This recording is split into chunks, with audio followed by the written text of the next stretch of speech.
ప్రవక్త వారి గొప్ప అలవాట్లలో ఒకటి తొందరగా నిద్ర లేవడము. ప్రవక్త సల్లల్లాహు అలైహి వసల్లం వారు సూర్యోదయానికి ముందే లేచి తహజ్జుద్ నమాజులను చదివేవారు.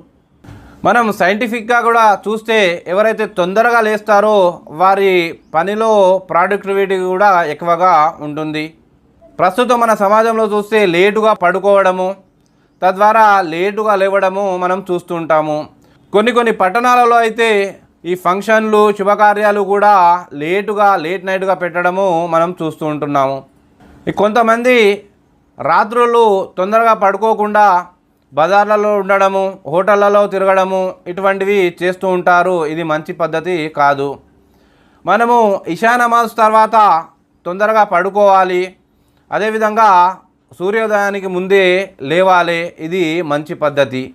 కాబట్టి మనం కూడా ఈ తొందరగా లేచేటటువంటి ప్రయత్నాన్ని, ఈ పద్ధతిని, ఈ అలవాటును మనం కూడా అలవర్చుకోవాలి.